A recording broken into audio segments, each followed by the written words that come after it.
Bismillahirrahmanirrahim. Assalamualaikum warahmatullahi wabarakatuh. Innal hamdalillah nahmaduhu wa nasta'inuhu wa nastaghfiruh wa na'udzu billahi min syururi anfusina wa min sayyiati a'malina. May yahdihillahu fala mudhillalah wa may yudlil fala hadiyalah. Asyhadu an la ilaha illallah wahdahu la syarikalah wa asyhadu anna Muhammadan abduhu wa rasuluh sallallahu alaihi wa ala alihi wa ashabihi wa man tabi'ahum bi ihsan ila yaumiddin, amma ba'd.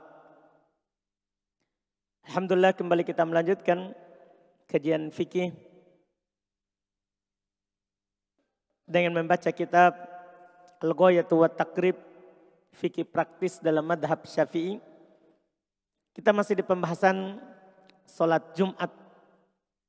Di hari ini kita masuk di ucapan beliau, wa yustahab al-insat fi halil khutbah.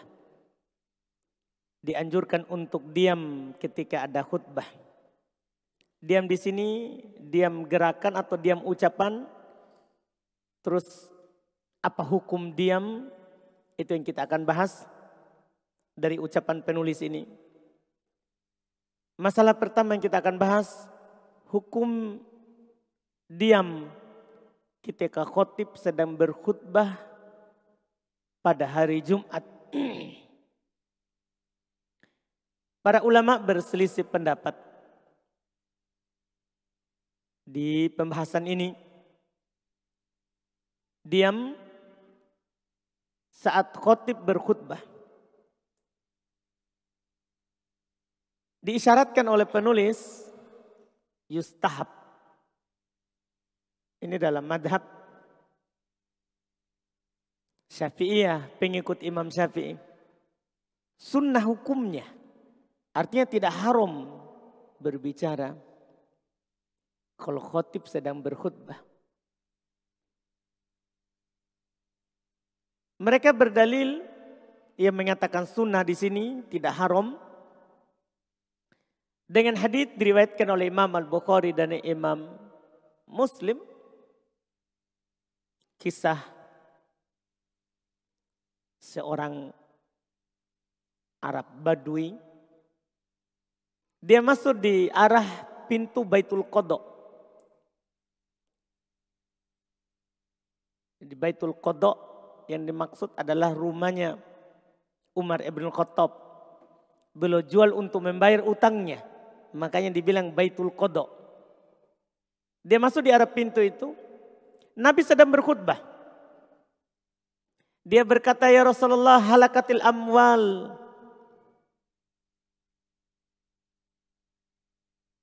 Wahai Rasulullah, harta-harta sudah hancur.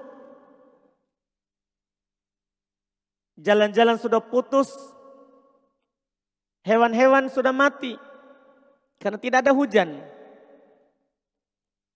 Dia katakan, mintakanlah hujan untuk kami.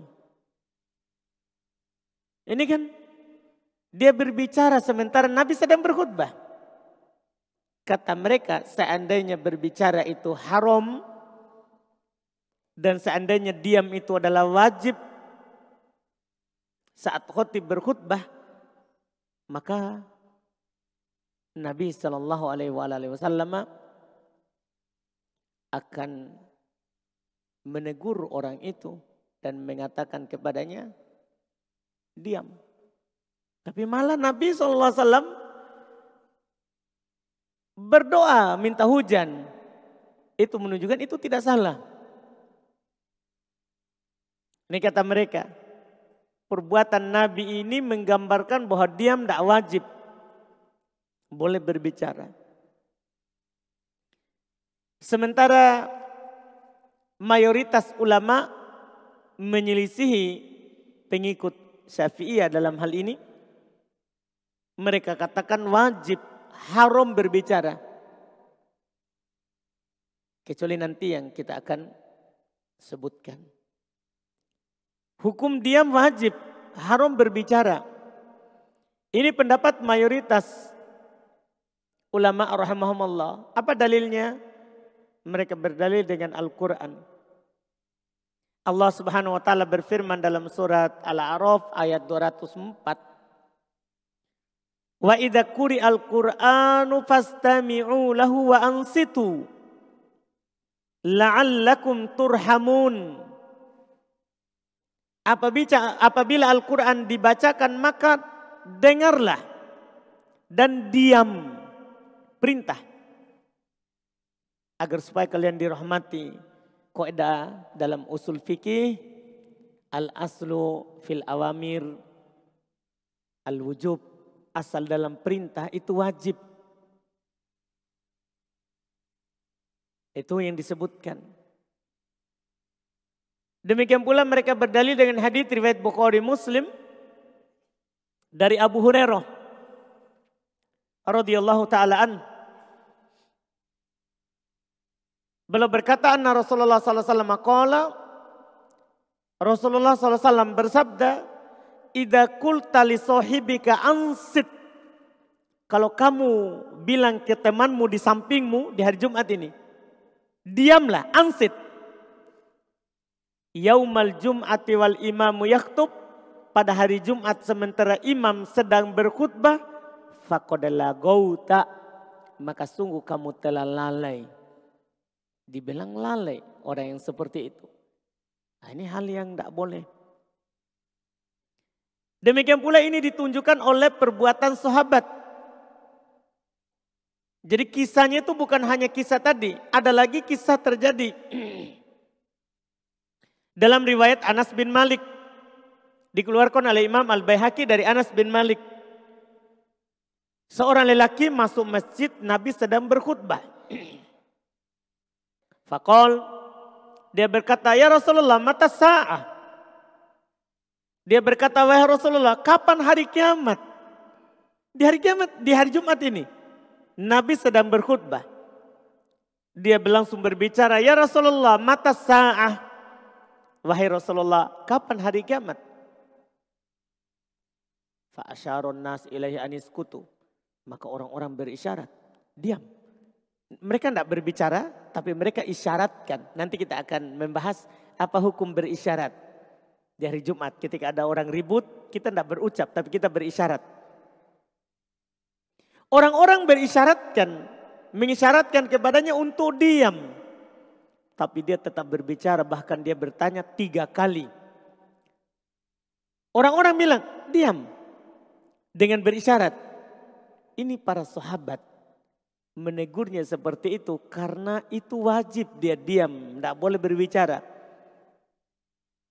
Nah, dari 2 pendapat ini mana yang kuat? Pendapat yang kuat ini pendapat mayoritas yang mengatakan wajib, haram berbicara. Adapun tadi itu yang berbicara itu kan orang Arab pedalaman. Tidak tahu hukum, jangan berbicara di hari Jumat. Ada kisah dalam Bukhari Muslim, seorang Arab pedalaman datang masjid Nabi SAW, dia kencing di dalam masjid. Nabi maafkan, para sahabat menegurnya dengan keras, tidak boleh kencing. Tapi Nabi bilang, biarkan. Orang bodoh, tidak punya ilmu, tidak tahu adab kalau masuk masjid. Nabi bilang biarkan. Sehingga para sahabat biarkan sampai dia selesaikan kencingnya. Setelah selesai baru Nabi suruh siram. Jadi kencing saja Nabi maafkan karena dia tidak tahu. Maka berbicara juga dimaafkan. Berarti bukan berarti Nabi benarkan tadi itu orang Arab Badui berbicara di masjid sementara sedang khutbah. Bukan berarti itu bolehnya. Itu dimaafkan karena orang itu tidak tahu hukum. Ini pendapat yang kuat insya Allah. Karena dalil-dalil yang mengatakan wajib itu terang sekali. Itu terang sekali. Ini kata para ulama kita terkait dengan hukum diam. Kemudian masalah berikutnya lagi. Diamnya ini berapa lama? Sampai kapan ini berlaku hukum diam tadi?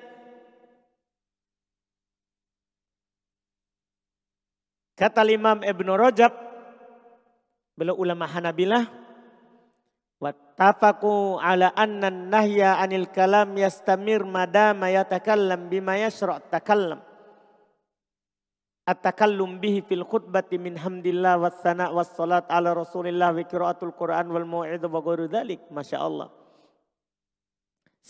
Sepakat para ulama bahwa larangan untuk berbicara itu terus selama khotib itu berbicara. Mulai dari hamdulillah, mulai dari dia memuji Allah. Kapan sudah dia bilang innal hamdalillah, itu sudah dilarang berbicara. Demikian pula kalau dia sholawat kepada Nabi, termasuk nanti akan kita bahas hukum bersolawat kalau kita mendengar orang yang bersolawat. Kita diam dan membaca Quran, demikian pula ketika dia menyampaikan nasihatnya. Iya. Itu disebutkan bahwa dilarang ini terus dari awal sampai akhir. Dari awal sampai akhir. Dan bahkan di sana ada ulama madhab seperti Abu Hanifah. Diam ini katanya dimulai dari imam keluar. Bukan hanya mulai dari ceramahnya. Mulai dari keluar. Jadi kalau imam sudah keluar, apakah dia keluar langsung naik mimbar? Atau dia keluar dia sholat dulu? Mulai dari situ katanya sudah mulai diam. Ini pendapat Abu Hanifah. Iya. Dan katanya diriwayatkan dari Ibnu Umar. Dan juga dari Ibnu Abbas. Walaupun mayoritas menyelisih Abu Hanifah. Dan mayoritas yang benar. Karena memang Nabi bilang, idza qulta li sahibika ansit wa yaumal jum'ati wal imam yakhtub. Apabila kamu berkata kepada temanmu diam pada hari Jumat sementara imam sedang khutbah. Lafaznya jelas sekali, sedang khutbah. Bukan keluarnya yang dilihat, tapi saat khutbah. Itu pendapat mayoritas. Adapun pendapat Abu Hanifah tentunya itu tidak sesuai dengan dalil, kita tidak menerimanya. Karena beliau katakan berarti kalau khotibnya masuk jam 11, dia datang cepat. Misalnya khotib dari jauh. Seperti kita di negeri kita ini kan kebanyakan khotib tinggal di luar. Kalau di Arab kebanyakan khotib itu karena di sana khotib tetap. Tidak ganti-ganti. Jadi imam masjid sekaligus khotib. Ya kalau kita di sini di As-Sunnah. Imam tetapnya Ustadz Dzulqarnain hafizahullah dan beliau khotib tetap. Jadi selama beliau ada beliau khotib. Nah, rumahnya kan samping masjid. Kalau imam dan khotib. Jadi masuknya langsung di pintu depan. Masuk di pintu depan. Nanti dia keluar saat sudah masuk waktu. Itu memang sunnahnya begitu. Keluarnya itu pas masuk waktu. Keluar masuk masjid. Nah, itu juga dianjurkan. Apalagi orang yang berpendapat dengan pendapat Hanafiyah. Nanti kalau imamnya khotibnya masuk cepat. Berarti makmum sudah dari situ tidak boleh berbicara. Ini memberatkan. Makanya sunnah itu khotib. Mau orang pendapatnya Hanifiyah atau jumhur. Sunnah khotib itu masuk masjid saat sudah masuk waktu. Dan nanti muadzin kasih tahu bahwa sudah masuk waktu. Kalau memang si khotib tidak mengetahui waktu. Baru dia masuk di bagian depan. Baru dia masuk bagian depan. Apakah bagian sini atau bagian sini. Itu tidak ada ketentuannya. Tidak ada ketentuannya. Tapi kalau dia tinggal di luar dan berpendapat Hanafiyah, ini susah. Dan ini berat. Kan dia pasti datang lebih cepat masuk masjid. Ketika dia sudah masuk di masjid sana, masuk di pintu sana, kita harus diam semuanya. Sudah tidak boleh lagi berbicara, tidak boleh lagi mengaji. Ini pendapat Hanafiyah keharusannya. Tapi itu pendapat tidak kuat. yang benarnya Nabi telah isyaratkan wal imamu yakhtub, sementara imam sedang berkhutbah, itu di situ dilarang berbicara. Sedang berkhutbah. Ini tentunya yang disebutkan. Terus ada cabang lagi. Bagaimana kalau dia jauh tidak mendengar khutbah? Iya. Ini kalau terjadi ya. Kalau sekarang agak sulit terjadinya. Karena kita yang di depan sama dengan yang di belakang. Kalau masa kita sekarang ini semuanya mendengar. Karena adanya penyambung, pembesar suara. Kalau dulu Masya Allah kalau ahli hadits karena mereka bermajelis ribuan itu paling depan berbicara, di belakang tidak mendengar. Maka ada penyambungnya, ada tukang sambungnya. Guru berbicara nanti sekian jarak dia lanjutkan.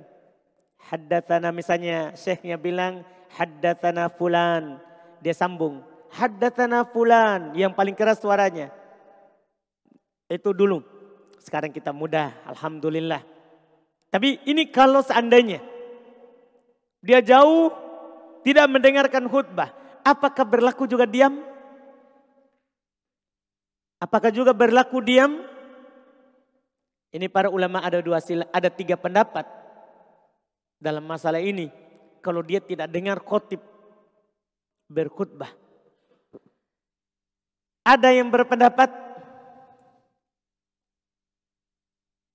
dia berzikir kepada Allah saja. Dia sibukkan dirinya dengan zikir, membaca Al-Quran, dan yang lainnya. Dia sibuk dengan dirinya. Ini pendapat Imam Syafi'i dan Imam Ahmad. Ini pendapat Imam Syafi'i dan Imam Ahmad. Sementara di sana ada pendapat lain dari ulama madhab. Dia diam, tidak berbicara, tidak baca Quran, tidak zikir. Ini pendapat Imam Malik dan Abu Hanifah. Jadi imam madhab terbagi 2. 2 ulama madhab Syafi'i dan Imam Ahmad, guru dan murid, ya, berpendapat dia zikir pada Allah karena dia tidak dengar khutbah. Dia baca Quran boleh. Kalau Imam Malik dan Imam Abu Hanifah, dia diam saja. Tidak berbicara, tidak zikir, tidak baca Quran. Ada pendapat yang ketiga. Dan pendapat ketiga ini dinukil dari sebagian pengikut Imam Syafi'i. Mereka katakan man la yasma' la insat alaih. Siapa yang tidak dengar maka tidak berlaku hukum diam. Siapa yang tidak dengar maka tidak berlaku hukum diam. Artinya ini sebenarnya lebih umum dari pendapat Imam Syafi'i. Kalau Imam Syafi'i dia berzikir. Kalau ini dia langsung bilang tidak diam. Pokoknya boleh dia berbicara. Walaupun bukan zikir. Ini pendapat bahkan kata mereka bal yubahu lahul kalam. Bahkan mubah baginya berbicara. Boleh dia bercerita dengan temannya di sampingnya. Ini pendapat ketiga. Tentunya pendapat ketiga ini sangat jauh ya. Pendapat yang pertama itu lebih mending dan pendapat kedua lebih hati-hati. Jadi dari 3 pendapat kan, pendapat ketiga jauh. Yang mengatakan boleh berbicara. Ini nanti akan kacau masjid. Mengganggu yang lain yang ingin mendengarkan khutbah. Pendapat jauh yang ketiga. Pendapat pertama bagus. Karena daripada diam lebih baik berzikir. Pendapat yang kedua lebih hati-hati. Diam saja. Karena asalnya Nabi SAW menganjurkan untuk diam. Pada asalnya Nabi kita Muhammad SAW menganjurkan kita untuk diam. Untuk tidak berbicara. Untuk tidak berbicara. Kemudian masalah berikutnya lagi. Bagaimana kalau khotibnya ini kadang ya, saya juga pernah ditanyakan. Ini masalah. Dan kita sampaikan supaya teman-teman yang hadir juga ini sudah dapat faedah tentang ini. Bagaimana kalau khotibnya itu isi ceramahnya ajakan kepada bid'ah. Mencela penguasa. Kan khotib-khotib sekarang kalau khotib pergerakan begitu. Naik mimbar isinya cuma caci maki saja. Atau ajakan kepada bid'ah. Apakah berlaku diam atau tidak? Nah, ini juga perlu. Iya. Dalam hal ini para ulama rahimahumullah ada dua pendapat karena ada dua pandangan. Satu disuruh diam, tapi masalahnya tidak boleh kita dengar kemungkaran. Tidak boleh kita mendengar yang mungkar. Sehingga mereka terbagi dua. Pendapat pertama katanya tidak perlu dia diam. Dia boleh membaca Quran. Dia berzikir kepada Allah Subhanahu wa taala untuk menyibukkan dirinya supaya tidak masuk itu syubhat. Tidak masuk itu hal yang batil di dalam hatinya. Ini pendapat Imam Syafi'i, Sa'id ibn Jubair, Abu Burdah, bahkan Atha. Ini juga pendapat Al-Imam An-Nakhai. Ini pendapat Al-Imam Az-Zuhri. Ulama-ulama besar yang menjadi rujukan umat. Urwah ibn Zubair, Al-Laits ibn Sa'ad. Semuanya berpendapat tidak perlu dia diam. Dia sibukkan saja dirinya dengan zikir atau baca Quran. Sementara ada sebagian dari ulama mengatakan dia diam juga. Karena keumuman hadis yang benar adalah pendapat yang mengatakan dia tidak perlu diam untuk mendengarkannya. Karena Allah Subhanahu wa taala berfirman, "Wa idza ra'aital ladzina yakhuduna fi ayatina fa'rid anhum." Ini perintah Allah. Hatta yakhudu fi haditsin ghairihi. Apabila kamu melihat orang-orang yang yakhuduna fi ayatina, mereka melakukan khawd, bercanda, atau bermain-main, atau bercerita tentang ayat kami tapi dengan kebatilan. Kata Allah, fa'arid anhum, berpalinglah dari mereka. Allah perintahkan berpaling. Iya. Dan juga Allah Subhanahu wa taala juga berfirman, wala tarkanu ilal ladzina zalamu fatamassakumun nar. Jangan kamu condong kepada orang yang zalim sehingga kamu akan disentuh oleh api neraka. Dibilang jangan condong. Pergi mendengarkannya itu namanya sudah condong. Makanya pendapat yang bagus adalah yang mengatakan tidak mendengarkannya. Ini yang disebut dan dipilih oleh Al-Imam Ibnu Rajab rahimahullahu ta'ala. Ini tentunya yang benarnya. Boleh kita berzikir, boleh kita membaca Al-Quran. Menyibukkan diri kita.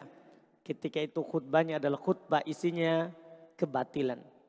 Isinya kebatilan. Jadi keluar dari hadis tadi. Memang hadis kita dilarang untuk berbicara, disuruh diam.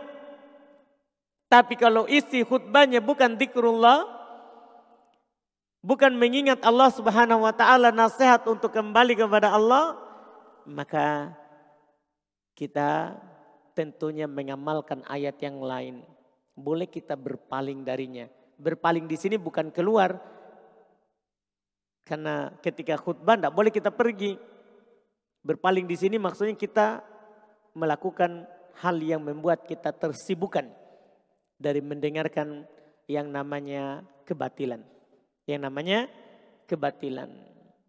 Terus apakah ini berlaku juga saat imam duduk antara dua khutbah. Masalahnya hadis tadi kan wal imam yaktub.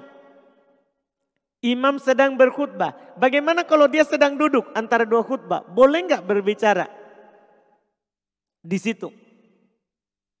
Dalam madhab Syafi'iyah, demikian pula Hanabilah, dipilih oleh Asy-Syaikh Ibnu Utsaimin rahimahullah, boleh berbicara di situ. Karena Nabi hanya mengatakan wal imam yaktub. Imam sedang berkhutbah. Dan ini tentunya yang nyatanya. Karena dilarang adalah saat dia berkhutbah. Kalau imam sedang duduk, boleh di situ berbicara. Walaupun paling hati-hatinya adalah seperti yang dipegang oleh Imam Malik rahimahullah dan juga sisi kedua dari orang Syafi'iyah dan juga orang Hanabilah, dia diam lebih bagus. Dia diam lebih bagus. Ini terkait dengan ini. Masalah lain lagi, bagaimana kalau kita sedang berjalan menuju masjid, kita misalnya terlambat, orang sudah mulai khutbah, kita terlambat. Apakah kita juga diam ini saat jalan? Atau boleh nggak berbicara kalau kita jalan sama orang lain? Saat itu, ini apalagi di masa kita sekarang ini, diingatkan oleh Masyaikh, masa kita sekarang ini kan kadang orang masjid sekarang dia pakai suara luar. Sehingga walaupun kita sedang berjalan di luar, itu kita sudah dengar khutbahnya. Apakah berlaku hukum untuk diam? Nah, ini juga dibicarakan oleh ulama kita. Mereka dalam hal ini terbagi menjadi dua pendapat. Pendapat pertama, mereka mengatakan boleh berbicara selama dia belum sampai ke masjid. Boleh berbicara selama dia belum sampai ke masjid. Iya, kalau sudah sampai di masjid baru berlaku hukumnya. Ini pendapat dinukil dari orang-orang Syafi'iyah. Dinukil dari orang-orang Syafi'iyah. Sementara ada juga ulama lain seperti orang Malikiyah. Mereka mengatakan haram berbicara, wajib dia diam. Wajib dia diam. Walaupun dia masih di luar, masih di halaman masjid. Tapi kan dia dengar khotib khutbah. Dia dengar khotib sedang khutbah. Kan Nabi bilang wal imam yaktub. Imam sedang khutbah. Dari dua pendapat ini, para ulama kita lebih memilih pendapat yang Syafi'iyah daripada pendapat Malikiyah. Karena ini terikat dengan orang yang ada di masjid yang mendengarkan khutbah. Bukan orang yang di luar. Tidak terikat dengan orang yang di luar. Dipahami ya? Jadi pendapat yang benar belum diharamkan kalau belum kita masuk masjid. Walaupun siapa yang mau berhati-hati, dia diam dari semenjak dia mendengar khutbah. Apakah dia sudah di dalam masjid atau di luar masjid, itu lebih bagus. Untuk hati-hati keluar dari silang pendapat. Keluar dari silang pendapat. Kemudian masalah berikutnya, kalau berisyarat, apakah boleh atau tidak? Berisyarat itu tanpa berbicara. Misalnya ada anak-anak ribut, pengurus masjid, dia berisyarat saja pakai tangannya, enggak berbicara. Kalau dia bilang diam, itu tidak boleh. Dia berisyarat saja dengan tangannya. Apakah boleh atau tidak? Kata Imam Ibn Rajab rahimahullah, ini faedah penting. La khilafa fi jawazil isyarati ilaihi bainal ulama. Tidak ada perselisihan akan bolehnya berisyarat antara para ulama kita. Jadi boleh kita berisyarat. Kalau ada orang yang ribut, boleh kita berisyarat tanpa berbicara. Tanpa berbicara. Apa haditsnya boleh berisyarat? Itu yang saya sebutkan tadi di awal. Nabi sedang berkhutbah. datang seorang kepada Nabi SAW bertanya, kapan hari kiamat? Para sahabat berisyarat kepadanya untuk diam. Nabi tidak mengingkari apa yang dilakukan oleh para sahabat itu. Bahkan Nabi malah hanya bertanya kepada orang itu. Ketika dia bilang, kapan itu hari kiamat? 3 kali dia bertanya. Nah, para sahabat berisyarat untuk diam. Untuk diam. Nabi tidak menyalahkan mereka. Malah Nabi bertanya kepada orang itu, waihak, ma'adatta laha. Celaka kamu, ada apa? Apa yang kamu siapkan untuk hari kiamat itu? Itu yang Nabi malah tanyakan kepada orang yang bertanya. Dan Nabi tidak salahkan para sahabat yang berisyarat untuk diam. Nah, ini tentunya tidak diragukan akan bolehnya. Masalah berikutnya, sisa 3 masalah di sini yang kita ingin singgung. Bagaimana kalau terkait dengan menjawab salam? Menjawab orang yang sedang bersin saat khotib sedang khutbah. Ada orang bersin, dia ucapkan alhamdulillah. Boleh nggak kita bilang yarhamukallah? Atau ada orang masuk, baru masuk kita sudah di dalam duduk, dia salam, assalamualaikum. Boleh nggak kita jawab waalaikumsalam? Ini disebutkan oleh para ulama kita, pendapat dari sebagian salaf seperti Al-Hasan Al-Basri, Al-Imam Asy-Sya'bi dan Al-Imam An-Nakhai. Mereka berkata, boleh jawab salam, boleh menjawab orang yang bersin kalau dia ucapkan alhamdulillah. Mereka berdalil dengan hadits umum. Kata mereka, kita dianjurkan untuk jawab salam. Kita dianjurkan untuk menjawab orang yang bersin ketika dia bilang alhamdulillah. Ketika dia bilang alhamdulillah, itu dalil mereka. Sementara ulama lain seperti Sa'id Ibn Musayyab dari kibar tabi'in, ya tabi'in yang ya lebih duluan masuk Islam, juga Atha serta Qatadah dan kelompok dari ulama hadis juga, mereka berkata dia tidak jawab salam, dia juga tidak jawab si orang yang bersin yang mengucapkan alhamdulillah. Kenapa? Dalil mereka hadis khusus, hadis anjuran untuk diam tatkala khotib itu berkhutbah. Tentunya pendapat yang mengatakan tidak jawab salam, tidak menjawab bersin, itu yang kuat. Itu yang kuat. Karena Nabi SAW sangat jelas sekali. Idza qulta li sahibika yaumal jum'ati ansit. Kalau kamu berkata kepada kawanmu pada hari Jumat diam, maka kamu telah lalai. Ya, satu kata. Apalagi lebih dari satu kata. Waalaikumsalam warahmatullah. Yarhamukallah. Ini lebih banyak. Ini lebih banyak. Maka tidak diam itu menyelisih sunnah. Termasuk menjawab salam dan menjawab orang yang bersin. Itu menyelisih sunnah. Bagaimana kalau sholawat? Tadi yang kita singgung. Kalau si khotib bersolawat, kan kita dianjurkan untuk bersolawat. Apakah juga berlaku saat khutbah? Sama juga. Seperti itu. Terbagi 2 ulama kita. Ada yang mengatakan boleh. Seperti Imam Malik dan Imam Ahmad.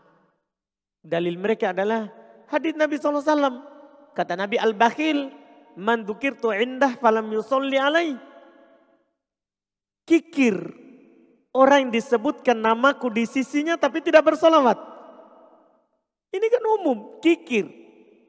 Ada orang nama Nabi disebut tapi tidak bersolawat. Berarti ini dikecualikan. Kita boleh bersolawat. Ini pendapat Imam Malik dan Imam Ahmad. Sementara Imam Syafi'i belum berpendapat, enggak, dia diam, tidak bersolawat. Apa dalil beliau? Dalil beliau hadis tadi, hadis Abu Hurairah, riwayat Bukhari Muslim. Kita dianjurkan untuk diam termasuk bersolawat. Dan pendapat Imam Syafi'i ini lebih kuat. Tadi itu Al-Bakin, kikir orang disebutkan namaku di sisinya tapi tidak bersolawat. Ini selain waktu khutbah. Khutbah punya hukum khusus. Kita tidak boleh berbicara. Dan itu yang kuatnya, walaupun sebagian ulama juga mengatakan boleh kalau dalam hati. Atau boleh kalau tidak keluar, hanya bergerak lisan. Boleh. Ini yang mereka sebutkan. Pembahasan terakhir terkait dengan berbicara ini. Bagaimana kalau itu adalah pembicaraan yang wajib kita ucapkan? Nah, ini masalah terakhir terkait dengan bicara. Maksudnya seperti yang dikatakan oleh Al-Imam Ibnu Qudamah, kata hadirid dorir minal bir. Kalau terjadi, seperti kita ingatkan orang yang buta dari sumur atau dari tangga, dia langsung lewat. Iya, dia tidak tahu tangganya. Iya, au man yakhaf alaihin nar au hayyah. Atau orang dikhawatirkan akan kena api atau ada ular. Ini yang disebutkan oleh Ibnu Qudamah. Boleh enggak dia berbicara? Boleh enggak dia berbicara? Kalau keadaannya seperti itu. Ini namanya kalamul wajib. Pembicaraan yang wajib.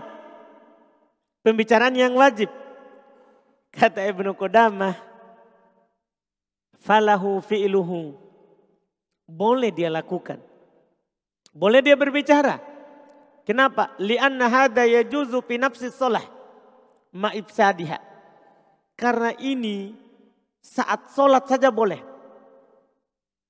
Sedang sholat, datang ular, boleh kita bunuh. Saat sholat, datang kelejengking, boleh kita bunuh. Kata Nabi SAW, uqtulul aswadain fis shalah. Bunuh dua yang hitam dalam sholat. Ular dan kelejengking. Dalam sholat boleh kita bunuh. Maka di khutbah lebih-lebih dibolehkan. Karena bukan sedang sholat. Mungkin bisa dipahami? Ini dibolehkan. Kalau kalamnya kalam wajib. Pembicaraannya adalah pembicaraan yang wajib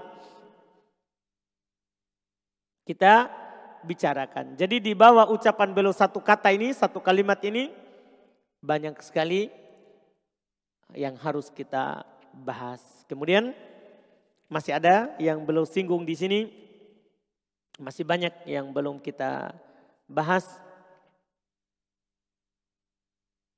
Insya Allah kita lihat lagi di pertemuan yang akan datang. Kita lihat lagi di pertemuan yang akan datang. Insya Allah selanjutnya.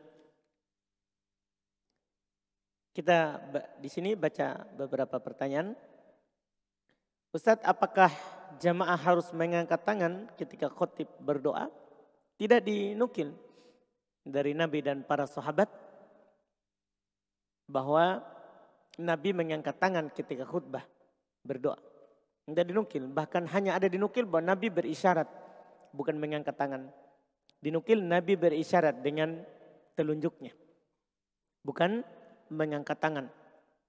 Maka tentunya para sahabat juga tidak dinukil mereka mengangkat tangan. Tapi siapa yang mengangkat tangan karena doanya khotib, boleh, cuman tidak ada sunnah. Tidak ada sunnah yang datang dalam hal tersebut. Wallahualam.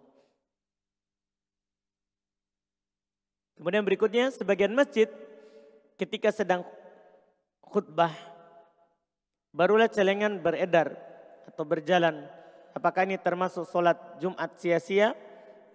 Karena gerakan berkali-kali mulai dari memindahkan celengan dan mengambil uang di saku. Bagaimana hukumnya ini Ustaz? Iya, ini masuk. Kan ada sebagian hadis mengatakan yang main kerikil itu dianggap melalai. Yang memainkan kerikil itu dianggap lalai. Tidak boleh pada dasarnya saat khutbah menjalankan celengan karena mengganggu. Ya orang yang mendengarkan khutbah. Tapi perlu juga antum ketahui kalau ada celengan yang jalan, jangan dibiarkan di depannya bilang, tidak boleh. Ini malah nanti akan terjadi keributan. Nanti pengurus masjid akan teriak, itu celengannya. Nah, untuk menghindari mudorot yang lebih besar, antum pindahkan. Kalau itu jalan. Tapi kalau antum pengurus masjid atau orang yang ya berkuasa di masjid itu, punya kekuatan, boleh dinasehati bahwa celengan itu jalan kalau memang harus dijalankan, tidak bisa dikasih diam di pintu masjid, maka dijalankan setelah sholat Jumat. Setelah sholat Jumat. Dan walaupun hal ini sebenarnya kalau kita hanya simpan di pintu masjid, itu lebih bagus. Karena menjalankan itu masuk dalam meminta-minta, apalagi masjidnya tidak butuh. Itu bahaya. Kalau masjidnya tidak butuh, kemudian dijalankan celengannya, itu masuk meminta-minta untuk kaya. Untuk berbangga-bangga dengan saldonya. Itu termasuk hal yang diharamkan. Termasuk hal yang diharamkan. Maka kita tidak jalankan, itu sebenarnya yang paling bagus. Kita hanya simpan saja. Hanya simpan saja. Wallahu alam.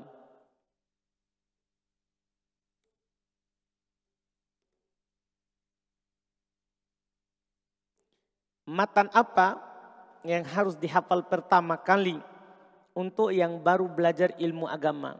Yang baru belajar tidak perlu dihafal.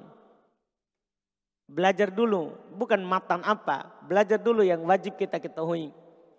Tauhid, makna la ilaha illallah, makna Muhammad Rasulullah, apa keharusannya, apa kandungannya. Setelah itu belajar wudu, belajar sholat. Itu yang perlu. Datang Ramadan, belajar puasa. Datang zakat, belajar zakat. Datang haji, belajar tentang haji. Kalau mau akan pergi haji. Itu yang wajib. Itu yang wajib. Nah setelah itu, kalau itu semua sudah, baru bertanya, hafal apa dulu yang pertama? Ya tentunya yang pertama Quran. Quran dulu. Setelah itu masuk ke hadis. Hafal dulu hadis yang paling pendek, Arba'in, Nawawi, 40 hadis, atau yang ditambah dengan 10 lagi dari Ibnu Rajab Al-Hambali. Itu baru Umdatul Ahkam. Kemudian kalau mau lebih luas lagi, Bulughul Maram. Mau luas lagi, Bukhari Muslim yang disepakati, kan sudah ada di karang. Yang disepakati oleh Bukhari Muslim. Naik, seperti itu. Ini yang hafal wallahualam. Bagaimana fikih ketika khotib tiba-tiba pingsan? Kalau khotib tiba-tiba pingsan dan dia sudah sampaikan ayat takwa, sudah mulai dengan memuji Allah, sudah bersolawat kepada Nabi, kemudian dia pingsan, sudah sholat Jumat langsung. Sholat Jumat langsung. Beda kalau dia baru berdiri, Assalamualaikum warahmatullahi wabarakatuh. Duduk, tidak berdiri-berdiri. Nah, ini diganti. Karena belum sempat khutbah. Belum sempat khutbah. Itu wallahualam. Apa hukum minum saat mendengar khutbah? Masuk dalam lalai. Masuk dalam kelalaian. Karena dalam sebagian lafaz kerikil, main kerikil. Masuk dalam lalai.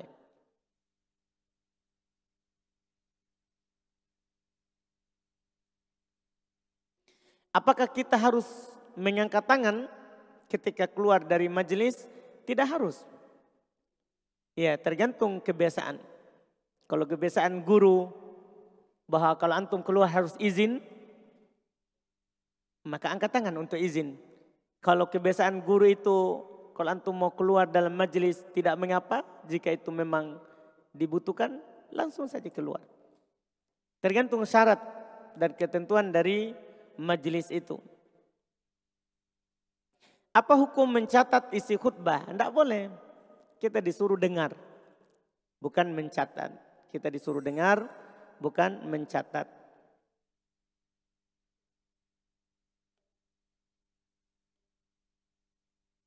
Jika lupa tahiyat awal, kemudian tidak melakukan sujud sahwi, apakah sholat batal dan harus diulang? Tidak.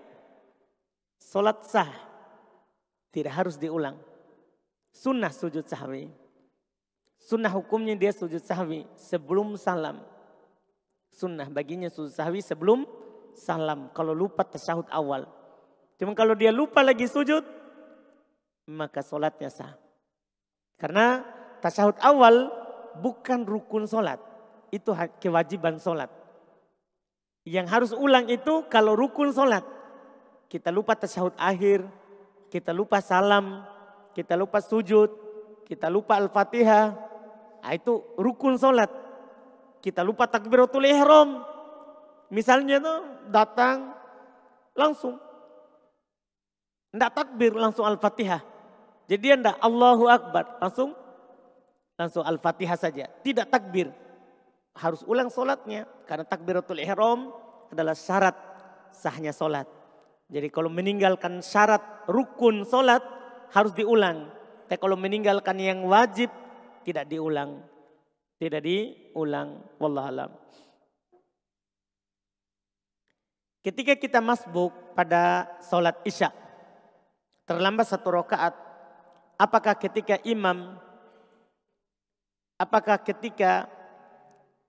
imam tahiyat awal,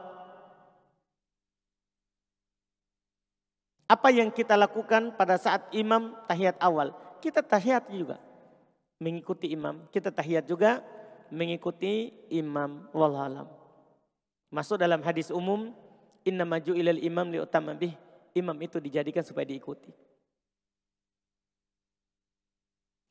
Jika buang angin sedang berdoa, sedang baca Al-Quran, apakah harus wudhu lagi atau tidak perlu? Kalau kita mau pegang mushaf, bacanya dengan memegang mushaf, harus wudhu lagi. Kan tidak boleh pegang mushaf dalam keadaan tidak wudhu. Dalam keadaan tidak wudhu. Itu kalau pegang mushaf.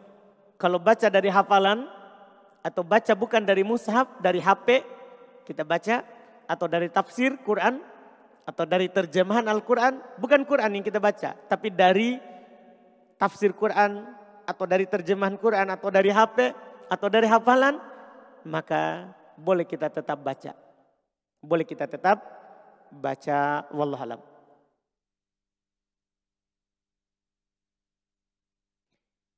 Apakah bahan makanan sisa perayaan bid'ah itu haram?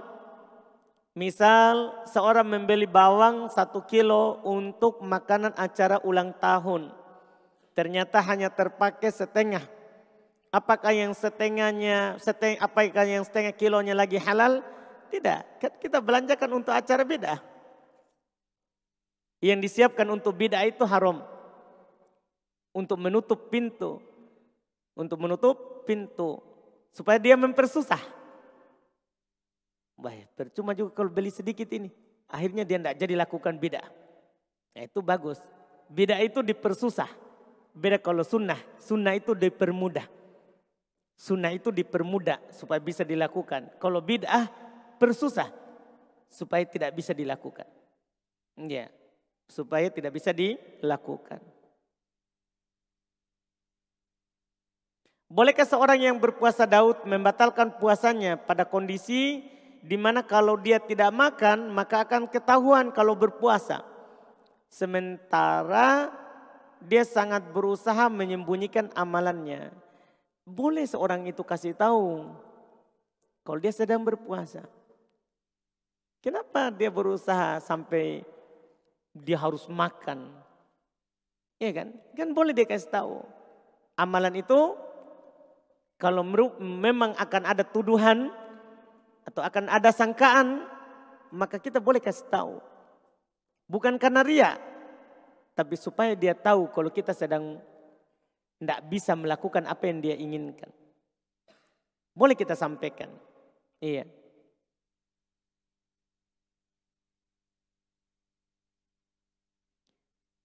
Apa dalil bahwa pandangan solat itu mengarah ke depan?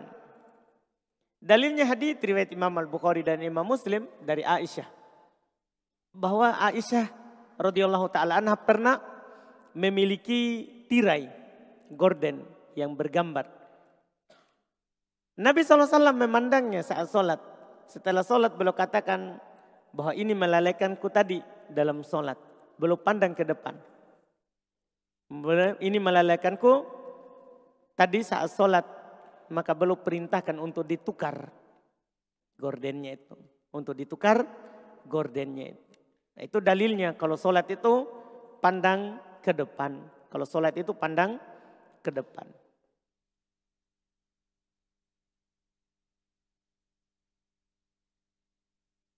Di sini ada pertanyaan lagi. Jika ada seorang ibu yang merindukan anaknya yang sudah meninggal, lalu belum mencium foto anaknya, rahimahullah, apakah hal tersebut dibolehkan?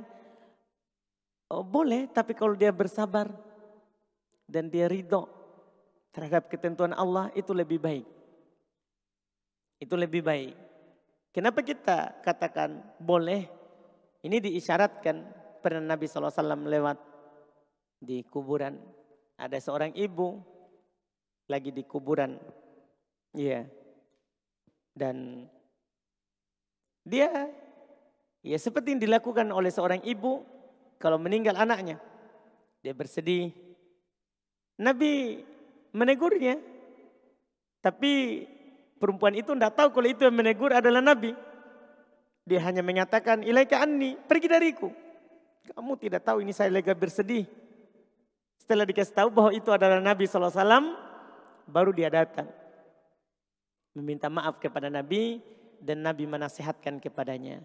Innamas sabru inda sodamatil ula. Kesabaran itu saat goncangan pertama. Artinya kalau itu datang kerinduan itu bersabar. Disitulah kita diuji. Disitulah kita diuji oleh Allah. Apakah kita ridho terhadap ini ketentuan atau kita malah berkeluh kesah, menyesal. Nah, itu di situ diuji. Maka Nabi mengatakan kesabaran itu ketika kita dicoba, diuji. Terus Nabi tidak menyalahkannya. Dia yang dilakukan tadi itu. Nabi tidak menyalahkannya. Ini menunjukkan apa? Itu hal ya wajar. Nabi bahkan ketika meninggal anaknya Ibrahim menangis beliau. Keluar air matanya. Ditanya oleh Umar radhiyallahu taala anhu, apa ini? Ada apa? Maksudnya kan takdir Allah ini. Beliau katakan al-ain tadma wal qulub yahzan wala naqulu illa bima yurdi rabbuna. Mata itu mengalirkan air mata, hati itu bersedih, tapi kita tidak boleh berucap kecuali apa yang diridhoi oleh Allah Subhanahu wa taala. Ya sedih wajar, tapi jangan sampai menggambarkan bahwa kalau kita tidak ridho, kita tidak senang dengan ketentuan Allah Subhanahu wa taala. Makanya kita bilang kalau bilang boleh, boleh, tapi kalau kita bersabar, melatih diri kita bahwa kita semua ini adalah milik Allah. Kita ucapkan seperti yang diucapkan oleh Nabi, lillahi ma'ata walillahi ma'aqada wa indahu wa kulla syai'in indahu bi ajalin musamma. Hanya milik Allah apa yang dia beri, milik Allah apa yang dia ambil, dan di sisinya itu segala sesuatu sudah ditentukan ajalnya. Kalau kita ucapkan itu lebih baik. Karena dengan mengucapkan yang seperti itu, kita baca malah innalillahi wa inna ilaihi rajiun, kita akan digantikan dengan lebih baik. Anak tadi itu akan digantikan dengan anak yang lebih baik. Yang penting masih hidup bapak dan ibunya. Yang penting ibunya masih hidup. Kalau kita seorang ibu, yang penting bapaknya masih ada. Maka kita akan digantikan yang lebih baik. Dan memang itu nyata, harus seperti itu. Ada kejadian lucu waktu saya di Yaman. Saya waktu di Yaman Alhamdulillah hamil uminya. Lahir anak perempuan, hidup 4 hari, meninggal. Saya bawa ke rumah sakit. Bahwa ternyata sudah tidak bisa ditolong. Maksudnya sudah meninggal. Jadi saya duduk di luar. Dokternya kan bilang sudah tidak bisa, sudah lewat. Saya duduk di luar. Datang orang Arab, orang Yaman, kenapa kamu? Meninggal anakku. Saya pergi sendiri karena langsung pada saat itu terjadi, langsung saya bawa sendiri. Naik motor di sana orang. Jadi saya bilang begitu, meninggal anakku. Dia bilang, yang penting masih hidup ibunya. Iya. Tapi ucapan itu, begitu saja ucapannya. Yang penting masih hidup ibunya. Meninggal anaknya, tapi ibunya kan masih hidup. Artinya kamu bisa buat lagi. Ya, betul. Setelah itu alhamdulillah meninggal perempuan, dapat lagi anak perempuan. Ya, kan begitu. Alhamdulillah. Ternyata itu ucapan memang ya selama ibunya masih hidup, bapaknya masih hidup, kita ridokan saja. Relakan saja. Nah, itu kan takdir. Itu kan takdir. Ya itu Masya Allah. Ucapan pendek yang dia ucapkan. Tapi membuat kita tidak sedih. Oh ya betul juga. Kan ibunya masih ada. Akhirnya tidak ada yang menangis. Kan masih hidup jadi semua. Bapaknya masih ada. Ibunya masih ada. Pasti akan diberi lagi. Ya sampai sekarang seperti itu.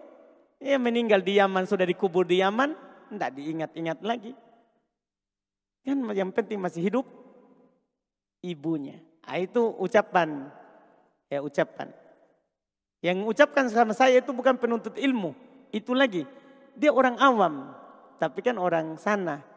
Mereka orang awamnya saja seperti ikhwan dan akhwatnya kita di sini. Kalau orang awamnya Yaman. Orang awam tapi cadarnya itu tertutup sempurna. Tidak kelihatan jidat alisnya. Kalau kita yang tidak kelihatan alis itu kalau orang sudah belajar sekali. Kalau yang baru jidatnya bahkan kelihatan. Kalau di sana orang awamnya tidak kelihatan. Iya, ini masalah itu karena mereka memang ya dididik dari dulu seperti itu. Alhamdulillah.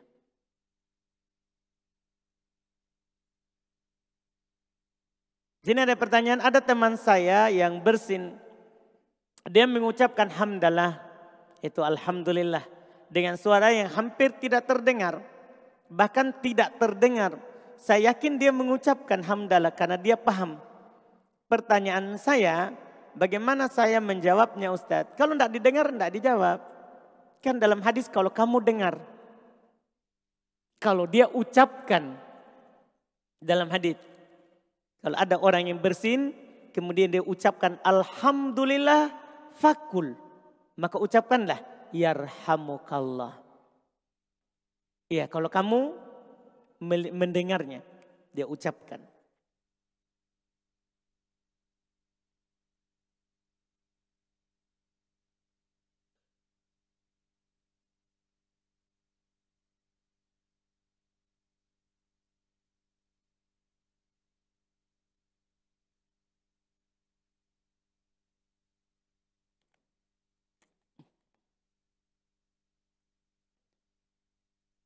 Di sini ada pertanyaan, saya sering mendapat ajakan ta'awun oleh pengelola panti asuhan yang banyak melakukan amalan bid'ah seperti maulid, yasinan, tahlilan dan lain-lain.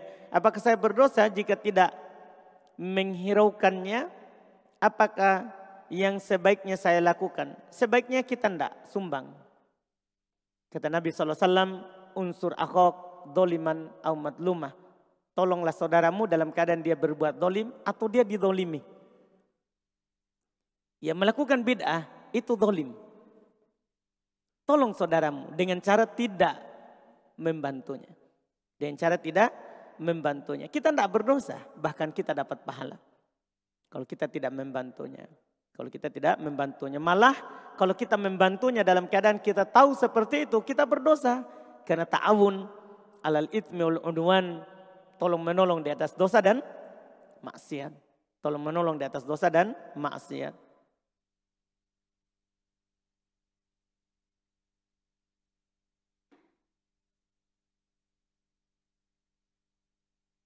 Bagaimana hukum mengadakan acara syukuran pada saat selesai meraih gelar sarjana? Tidak apa-apa, alhamdulillah. Kita nampakkan nikmat. Kan kita selesai dari sebuah urusan itu namanya nikmat. Kalau kita mau acara seperti Yayat, mana dia? Oh pergi. Habis wisuda, seperti mau diajak makan teman-temannya. Tidak apa-apa, dibolehkan. Apakah hukum nifas seperti hukum haid yang membatalkan sholat bagi wanita? Iya sama. Haid itu hukumnya sama dengan nifas. Nifas hukumnya sama dengan haid. Bahkan Nabi menamakan nifas, menamakan haid nifas. Pernah beliau safar haji bersama Aisyah radhiyallahu taala anha. Ketika mendekati Makkah, Aisyah haid. Dia bersedih, kata Nabi kepadanya, anafisti, apakah kamu nifas? Padahal Aisyah tidak melahirkan, karena belum tidak mengandung. Tidak mengandung. Iya, tapi Nabi bilang, apakah kamu nifas? Ini menunjukkan haid itu sama hukumnya dengan nifas. Itu wallahualam, karena sama-sama keluar dari rahim. Jika nifas keluar sebelum melahirkan, apakah tidak dibolehkan sholat seperti saat haid? Iya, jika bersambung dengan melahirkan. Maksudnya keluar pecah ketuban, keluar darah saat pembukaan sebelum melahirkan. Itu sudah dianggap nifas. Sudah dianggap nifas, dia tidak sholat dan tidak melakukan hal-hal yang dilarang saat haid. Wallahualam, sama dengan nifas.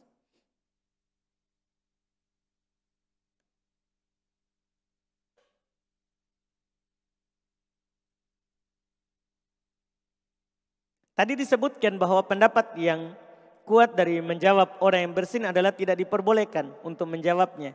Pertanyaannya, bagaimana hukum dengan orang yang bersin itu sendiri? Apakah diperbolehkan baginya untuk membaca? Tidak. Menjawab saja yang wajib itu tidak boleh. Kan menjawab orang yang mengucapkan alhamdulillah itu wajib. Karena hak muslim atas muslim yang lain. Ya, mengucapkan alhamdulillah bagi si yang bersin itu sunnah. Maka yang wajib saya tidak boleh. Apalagi yang sunnah. Tentunya tidak dibolehkan. Tentunya tidak dibolehkan. Kita ambil yang ini? Atau sudah? Sudah? Sudah? Sudah? Alhamdulillah. Baik, kita cukupkan. Karena ini terlambat naik. Ya, alhamdulillah. Subhanakallahumma hamdik, asyhadu an la ilaha illa anta astaghfiruka wa atubu ilaik. Assalamualaikum warahmatullahi wabarakatuh.